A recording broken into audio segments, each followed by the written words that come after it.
bibig mo? Hindi ako papayag na magkaigan silang dalawa. Hindi ako papayag na mapunta si Fernando Jose kay Rosalinda. Hindi isang gaga si Fedra. Kung mabait na anak si Rosalinda, tatanggapin niya ako.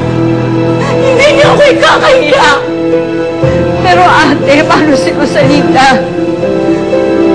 Ang kinabukasan ng anak ko. Gusto mo ba tuksayin siya ng mga tao? Sa tingin mo kaya meron pa lalaking maghahagusto sa kanya kapag nalaman nila na isang kriminal ang ina ni Rosalinda? Masisira ang buhay ng anak ko, ate, kapag nalaman niya ang totoo. Maging masaya ka kapalit ng pagkasira ng buhay ng anak ko. Di ba ang gusto mo? Hindi yun ang gusto ko para sa anak mo, ate. Dahil ang gusto ko ay sa magandang kinabukasan para kay Rosalinda. Yung ba talaga ang gusto mo? Kaya ate, patawanin mo ako kung hindi ko na kaya sabihin kay Rosalinda totoo na ikaw ang kanyang ina.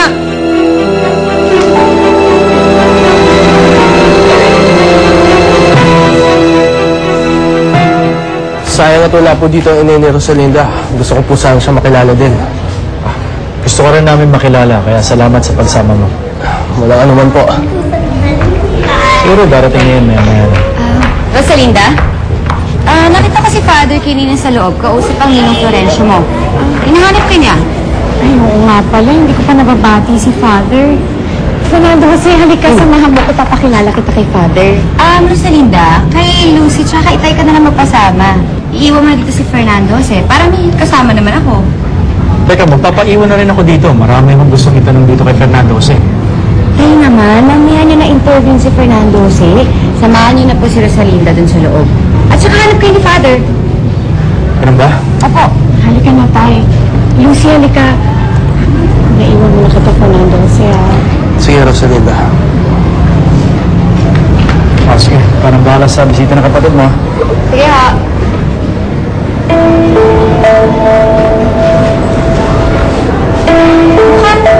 Interesado ka sa kapatid ko. At sumama ka sa kanya dito. Huwag masyadong magpapabola dun, ha? Hindi mo pa naman ganun kalala yun, eh. Bakit, Fedra? Meron ba akong dapat malaman tungkol sa kapatid mo? Marami na siya naging boyfriend. Mabilis kasi magsawa sa mga lalaki yun, eh. Magsawa na siya. Basta nga niya iiwan. Kaya ayoko kasi matuwag ka doon sa mga lalaking iniwan niya. Concern na ako sa'yo, kaya ako sinasabi sa'yo ito, ha? Kasi kilala ko yung kapatid ko. Kaya mag-iingat ka sa kanya, ha?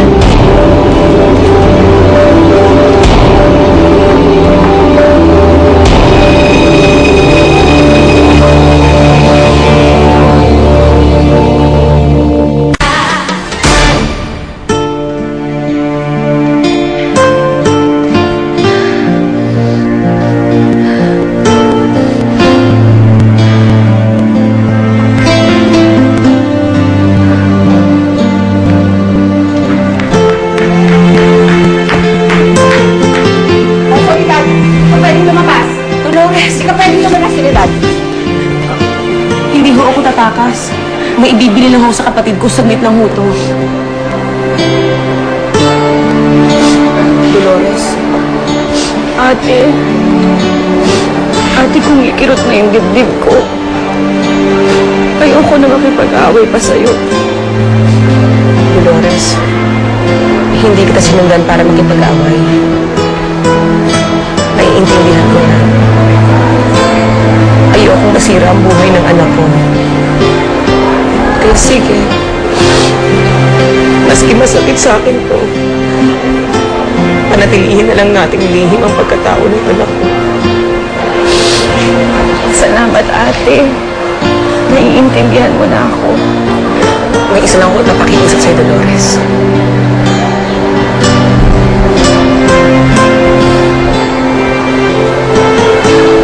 Ibigay mo ito kay Rosalinda. Gusto kong isuot ito ng anak ko para kahit na lang ito, mayakap ng singsing na ito. Ang kapirasong init at laman ng anak ko.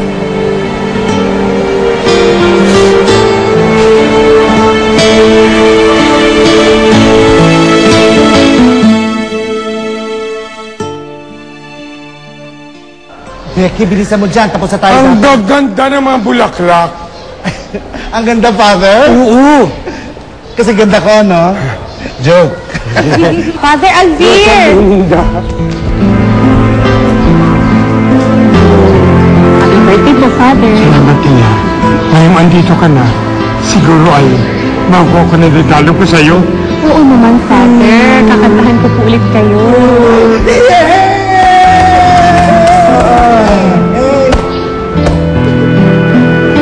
Bakit naman kasi umayag ka sa gusto ng kapatid mo, Soledad?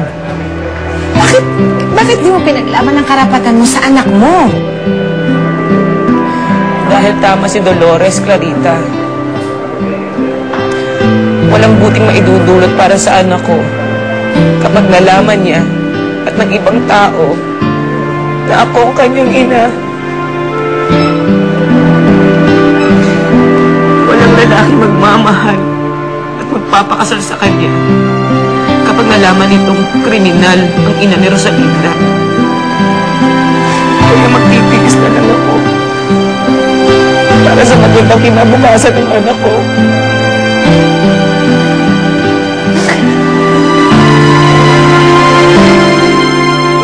Alam niyo, mukhang mayaman yung isang yun. Napansin niyo yung tinuro kong kotse kanina? Napakamamahali nun. Nakita niyo yan, di ba? Sobrang mahal nun. Ang swerte ng ate Rosalinda mo. Lalo pag naging boyfriend niya yun. Daig niya pang nanalo sa loto. Oo nga. Daig na daig niya. Mayaman pala. Teka pare, sisip-sip lang ako sa niya. Ang palakas sa galingan mo, ha?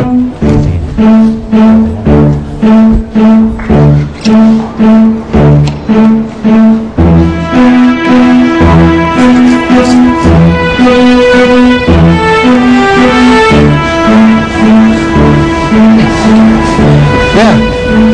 Oh, baka gutom ka na. Dinalang kita ng pagkain. Tara, doon tayo sa lamesa namin. Kain tayo. Salamat pero hindi na ako magtatagal pa.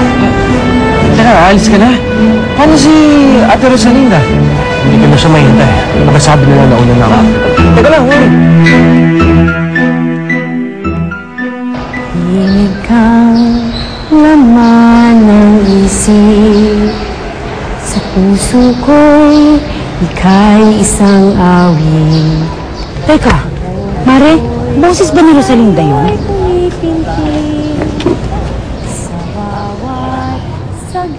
Mare, oo! Siya yun, ano? Sabi ko na nga, Father, kumakat ka si Rosalinda! Hali kayo, dali! Si Rosalinda nga yun. Nako! Father, kumakat ka si Rosalinda! Dali kayo, dali!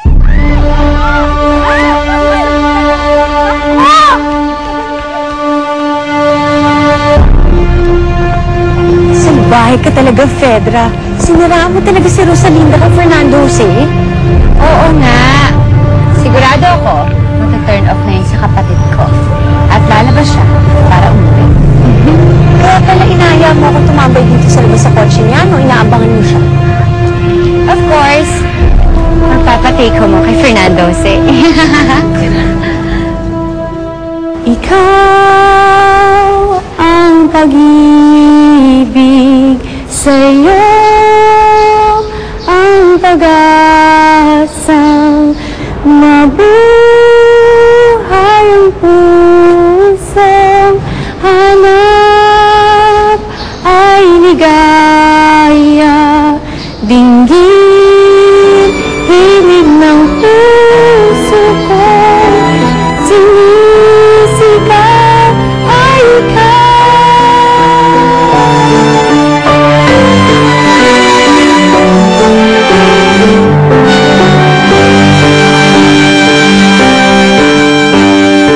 Wala siya sa opisina. Hindi rin alam ni Gerardo kung nasan siya. Tita, may alam po ba kayong nililigawan ni Fernando Jose? Yun lang naman ang alam kong reason kung bakit nawawala yung anak niyo nang hindi niyo nalalaman. Gwapo-gwapo talaga niya habang tumutugtog siya kanina, Becky. Sigurado na talaga ako.